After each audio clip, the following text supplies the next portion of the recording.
आज तक नरेंद्र मोदी ने कभी ये नहीं कहा कि मैं इस्लाम को खत्म कर दूंगा। बोलो, कभी बोला स्पीच में, सुना है आपने? लेकिन फिर भी दुनिया का कोई मुसलमान उसको वोट नहीं देता।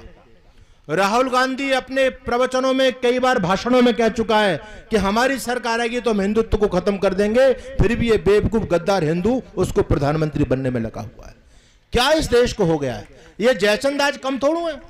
आज भी जो है राष्ट्रद्रोही शक्तियों को, जो लोग ये कह रहे हैं कि हम सनातन को खत्म करेंगे, सनातन कैंसर है, सनातन एड्स का रोग है और हमारी सरकार आ गई तो हम सनातन को खत्म कर देंगे। इन जातिवाद चरम सीमा तक हमारे अंदर घुसा हुआ है कि फिर भी वो लोग हमारी संस्कृति को खत्म करना चाहते हैं। आप फिर भी उन्हीं को वोट दे रहे हैं। बोलो, ये देश के साथ गद्दारी है या नहीं? बोलो, ये जयचंद का काम है या नहीं? अरे जयचंद ने उस वक्त में अपने स्तर की गद्दारी की थी, लेकिन आज भी लोग नहीं चूक रहे गद्दारी करने में। उनको अपना स्वार्थ चाहिए। मेरी जाति का व्यक्ति मुख्यमंत्री बने, मेरी जाति का व्यक्ति प्रधानमंत्री बने, मेरी जाति का, मेरा अपने गोत्र का व्यक्ति, मेरा क्षेत्र का व्यक्ति, मेरा एमपी और एमएलए बने। ये हमारी आपस की फूट हर संगठन के अंदर जा चुकी है। महर्षि दयानंद कहते हैं, इस आपस की फूट ने देश का सत्यानाश कर दिया।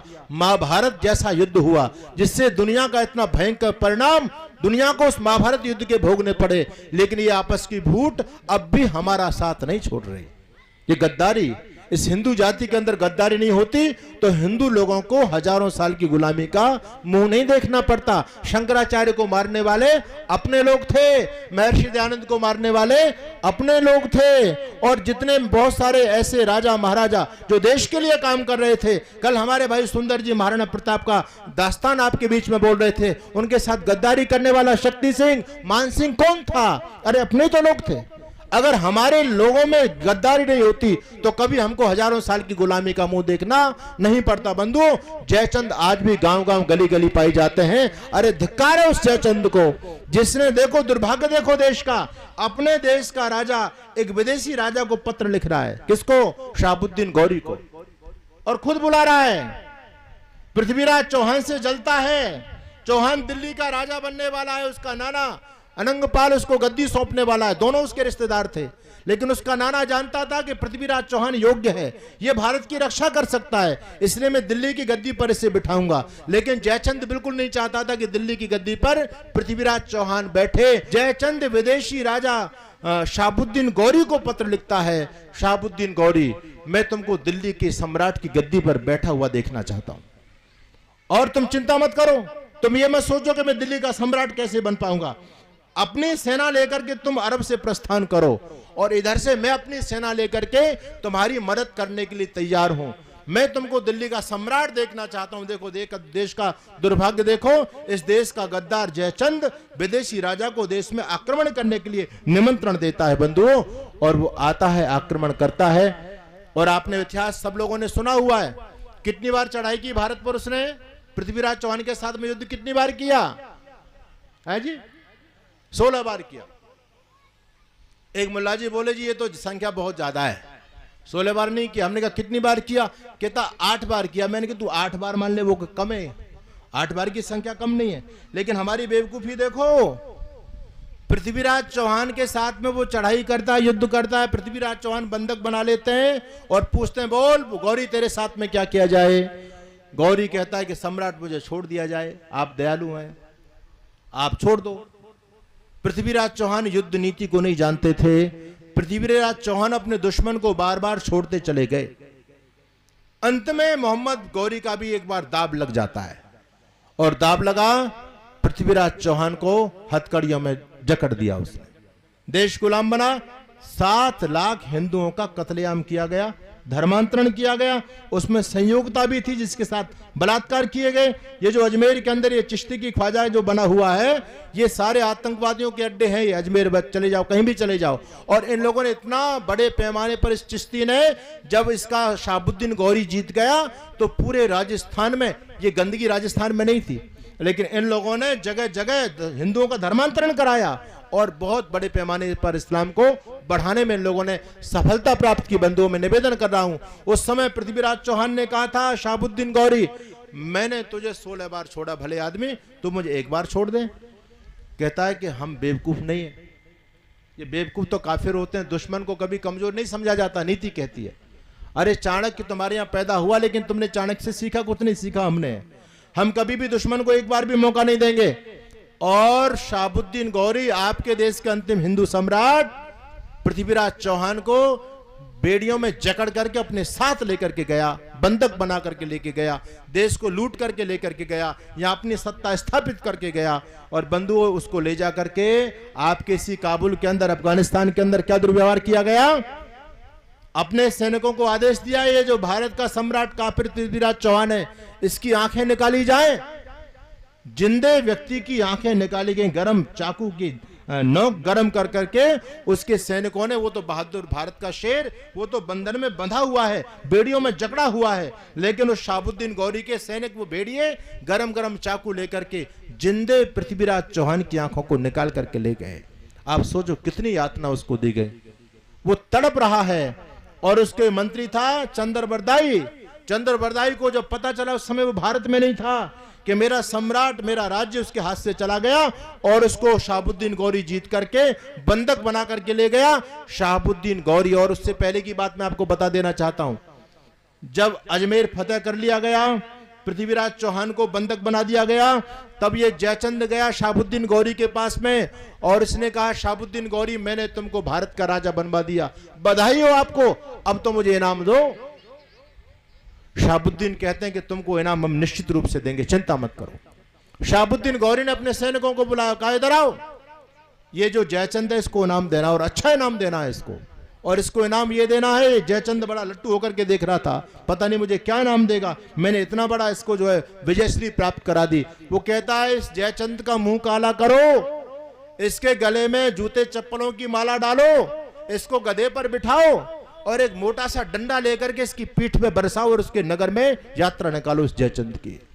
ये धूर्त है, ये इनाम की बात करता है, इसको किस बात का इनाम दूं? इसने कौन सा इनाम का काम किया है? इसने अपने रिश्तेदार के साथ विश्वासघात किया, इसने अपने देश के साथ विश्वासघात किया, इसने अपने देशवासियों के साथ में विश्वासघात किया है। इन लोगों का, इन गद्दार लोगों के साथ में तो यही इनाम देना चाहिए। इनका यही इनाम है कि इनको जितना जिल्लत करके मारा जाए उतना ही इनके लिए कम है। और आज उसका काला मुंह करके, और मोहम्मद गौरी ने उसका काला मुंह किया, जयचंद का गधे पर बिठाया।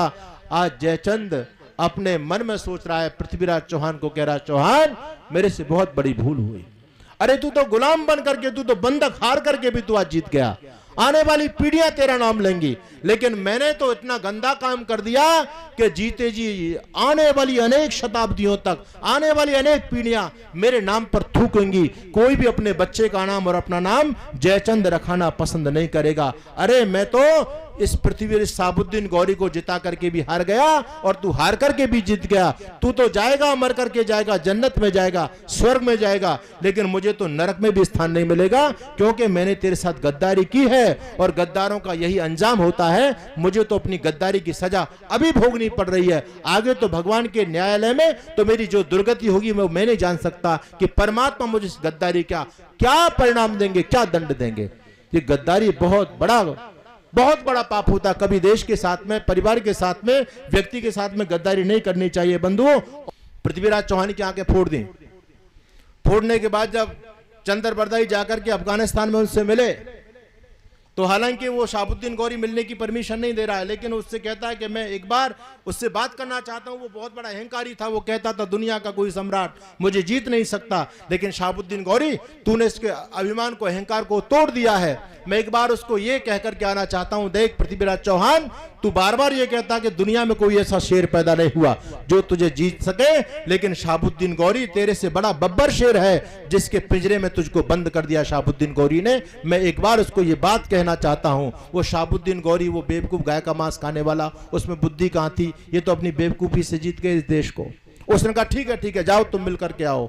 और वो आपस में अपनी मीटिंग करते हैं, सारी मंत्रणा की गई, और जब आता है तो कहता है कि देख मैं मिल करके तो आ गया, लेकिन तू नहीं जानता कि उसके पास में एक बहुत बड़ी विद्या है। शहाबुद्दीन गौरी वो शब्दवेदी बाण का बहुत बड़ा मास्टर है, बहुत बड़ा विद्वान है। ये नहीं जानता था कि शब्दवेदी बाण होता क्या है। और मैं चाहता हूं कि एक बार तुम उसकी विद्या को देखो, उसका एक चमत्कार देखो, तुम भी दांतों तले उंगली दबा जाएंगे। वो तो आंख फूट चुकी है उसकी, वो तो मरने वाला है, मर जाएगा, लेकिन एक कला भी उसकी देखो, लोगों को भी दिखाओ। ये इसके दिमाग ने काम नहीं किया। इसने कहा ठीक है, हम उसका वो चमत्कार देखेंगे, उसका खेल देखना चाहेंगे। आखिर खेल के लिए सब लोगों को आमंत्रित किया गया। शब्दवेदी बाण दोनों की मीटिंग हो चुकी है और इधर पृथ्वीराज चौहान और उसके पास में चंद्रबरदाई खड़े हुए हैं। सामने वो बैठा हुआ है और वो पूरा अतापता दे रहा है। 4 बांस 24 गज अंगुलष्ट प्रमाण और ताऊ पर सुल्तान है मच्चू के चौहान। लेकिन चौहान कहता है अरे मेरे कोई आंख थोड़ी है जो मैं नाप लूंगा 4 बांस 24 गज। अरे कुछ शब्द तो बुलवा, तभी तो मेरा बाण चलेगा। वो कहता है सम्राट अब खेल प्रारंभ किया जाता है, आप आज्ञा दीजिए। और आप आज्ञा के लिए अपने मुख से 1 2 3 बोलिए। इस बेवकूफ को नहीं पता था कि शब्दवेदी बाण यही होता है, मैं जैसे बोलूंगा तैसे ही मार दिया जाएगा। ये अपने रौब में बैठा हुआ था कि मैं देखो खेल की आज्ञा करता हूं, जैसे आजकल नेताओं से फीता कटवाते हैं ना उद्घाटन के लिए। तो उसने कहा कि अब खेल की शुरुआत करते हैं, आप घोषणा कीजिए और घोषणा के लिए एक बार 1 2 3 बोलिए। और इसने एक बोलना शुरू किया। वो पृथ्वीराज चौहान बहुत ध्यान से सुनता है कि शब्द कहां से आ रहा है। दूसरी बार उसने 2 बोला, ये अलर्ट हो गया, अपनी गांडीव को प्रत्यंचा को खींच लेता है। और तीसरी बार जैसे ही 3 बोला और इस बहादुर का बाण चला और सीधा उस शहाबुद्दीन गौरी की गर्दन को पार करते निकल जाता है। इसकी गर्दन नीचे आती है और ये मारा जाता है। एकदम अफरा तफरी मच जाती है। अरे ये क्या हो गया, ये क्या हो गया बंधुओं। अब ये दोनों ने सोचा कि अब हमारा क्या होगा। ये शहाबुद्दीन गौरी तो मर गया, लेकिन ये जल्लाद हमको छोड़ेंगे नहीं। वो दोनों आपस में अपनी कृपाण लेकर के एक दूसरे को मार देते हैं। वो दोनों मां भारती के लाडले अपने जीवन की लीला को समाप्त कर देते हैं, लेकिन देश का बदला लिया उस शहाबुद्दीन गौरी को मार करके। दुर्भाग्य की बात यह है बंधुओं, पृथ्वीराज चौहान को काबुल में मारा गया, लेकिन मारने के बाद में पृथ्वीराज चौहान को वहां पर गाड़ दिया गया मुसलमानों ने। उसकी एक कब्र बना दी, उसकी एक मजार बना दी और उस मजार पर एक जूता रख दिया। और जूता रख करके वहां आज भी उस मजार पर जूता रखा हुआ होता है। जो भी कोई बंदा वहां से रास्ते से निकलता है वो उसकी मजार पर 4 जूते मारता है। आपको जानकारी होनी चाहिए, कंधार विमान अपहरण हुआ था कुछ समय पहले, अटल जी की सरकार थी। तो जब मुसलमान आतंकवादियों ने कंधार के एयरपोर्ट पर विमान को हाईजैक कर लिया गया, तो उन्होंने वहां से मांग करी कि हमारे 27 आतंकवादियों को छोड़ो, तब हम आपके विमान को छोड़ेंगे।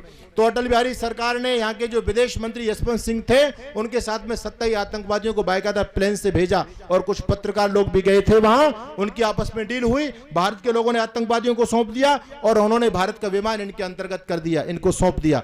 तब वहां कुछ जो समय रह गया वापस भारत लौटने के लिए, तो भारत के पत्रकारों ने कहा था कि आपके देश में ऐसी कौन सी चीज है, वहां के पत्रकारों से, कि जो आपके यहाँ विशेष हो। हमारे पास कुछ समय है, आप हमको एक बार वो चीज दिखाइए। वो वहां के पत्रकार भारत के पत्रकारों को लेकर के गए और उन्होंने देखा, चौराहे पर खड़ा कर दिया। जो भी व्यक्ति आए उस मजार पर 4 जूते मार के आगे बढ़ता है। भारत के पत्रकारों ने कहा कि ये क्या मामला, हमारी समझ में कुछ नहीं आ रहा, किसकी मजार है, ये लोग जूते क्यों मारते हैं। वो कहते हैं ये भारत के अंतिम हिंदू सम्राट पृथ्वीराज चौहान की मजार है। वो जब मर गया था कंधार में, उसको यहां दफना दिया गया, क्योंकि उसने हमारे देश के राजा शहाबुद्दीन गौरी को मारा था, उसकी गर्दन काटी थी। तो हम लोग उसका बदला लेते हैं और जो भी व्यक्ति यहां से जाता है इसकी मजार में 4 जूते मार करके जाता है।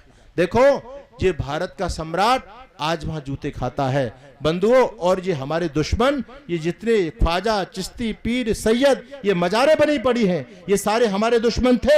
हमारे पूर्वजों ने युद्ध करके इन देशद्रोहियों को, इन गद्दारों को, इन पापियों को, इन गौमांस खाने वाले लोगों को, हमारी बहन बेटियों के सतीत्व को लूटने वाले इन आतंकवादी कठमल्लों को मार करके जमीन में गाड़ दिया। लेकिन दुर्भाग्य देखो, उन पूर्वजों की संतानें अपने पूर्वजों के दुश्मनों को जाकर के पूज रही है। इन मजारों पर कोई चादर चढ़ा रहा है, कोई फूल चढ़ा रहा है, कोई दीपक जला रहा है। क्या हमको हो गया है? अरे इन मूर्खों से, मुसलमानों से कुछ सीख लो। ये आज भी पृथ्वीराज चौहान को दुश्मन मानते हैं, लेकिन हम अपने दुश्मनों को आज भी पूज रहे हैं। देश में सैयद, पीर, ख्वाजा, चिश्ती, पता नहीं क्या क्या बीमारियां लगी पड़ी हैं इस हिंदू जाति को। इसलिए आर्य समाज आपको जगाना चाहता है। बंधुओं, मेरा निवेदन आपसे ये है, कभी भी देश के साथ गद्दारी मत करना। राष्ट्र सर्वोपरि है। यदि राष्ट्र बचा हुआ है तो आप भी बचे हुए हैं, आपकी जाति भी बची हुई है, आपका क्षेत्र भी बचा हुआ है। यदि देश गलत हाथों में चला गया तो बंधुओं फिर कुछ भी बचने वाला नहीं है। आपकी जाति भी नहीं बचेगी। लोग कह रहे हैं अरे ये तो हमारी लोग हैं, कोई किसी का नहीं है। उन दुश्मनों की दृष्टि में आप सभी काफिर हो। और वो जब तक आपस में एक दूसरे को फूट डालने के लिए एक वर्ग से प्रेम करते हैं, क्योंकि उनको आपको खत्म करना है, आपको आपस में लड़ाना है। इसलिए कभी भी हमको विभागों में बंटना नहीं है, जातियों में नहीं बंटना है, गोत्र में नहीं बंटना है, जातियों में टूट टूट बढ़ते रहे तुम, और कारण यही था कई सदी कटते रहे तुम, कभी भी आपस की फूट में हमको नहीं बहना है। हम सब एक हैं, हम सभी भारतीय हैं, और सब मिलकर के दुश्मनों से लोहा लेंगे, दुश्मनों से जंग करेंगे, तो निश्चित रूप से हम अपनी रक्षा करने में सन्नद्ध हो सकते हैं।